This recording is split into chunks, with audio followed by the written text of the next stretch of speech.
Sama-sama tayo. Iligtas ang Victamis. Walang iwanan. Boy, Alan Tami.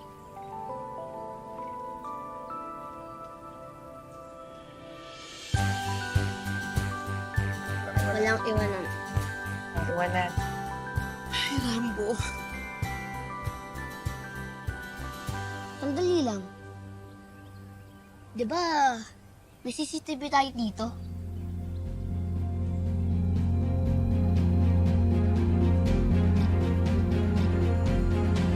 May pag-asa pa.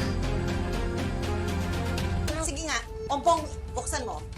Tignan na natin. Boy, sigurado ka bang gumagana ang CCTV natin? Pagkano yun, di ba? Di pa, masumpong-sumpong nga eh, kasi Sa'yo, ayusin mo.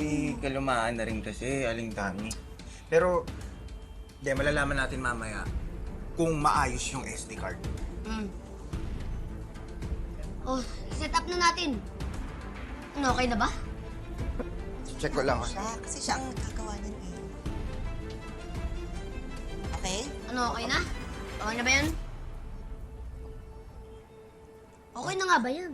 Sandali lang kasi kumalma ka. Natataranta ako eh. Come on, ako ka kasing maano kay Ompong. Tagal mo kasi, oh. Teka lang. Tagal mo kasi, boy. Kalma lang kasi. Nalilito yung tao. Ayan na, boy.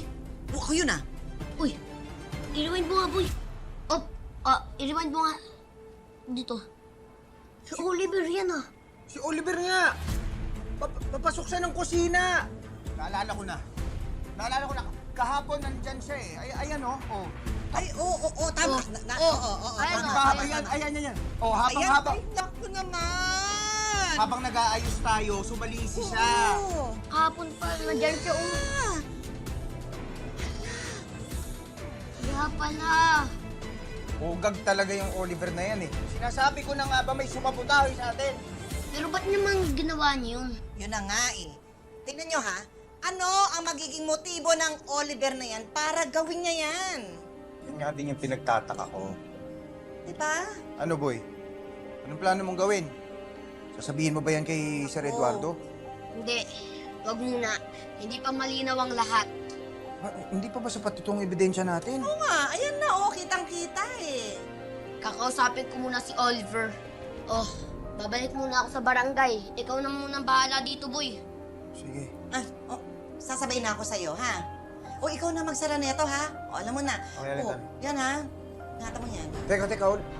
Kailan mo ba kakausapin si Oliver?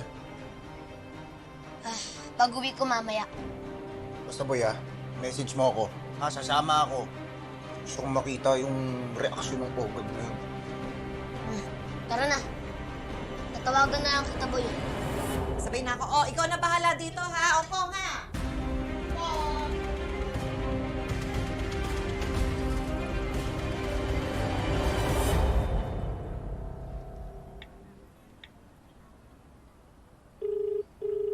Nay? O sige ho. Sige po, papunta na po ako dyan. Dadaling ko po yung pera. Opo. Magsasara lang po ako nitong restaurant, tapos punta na po ako dyan.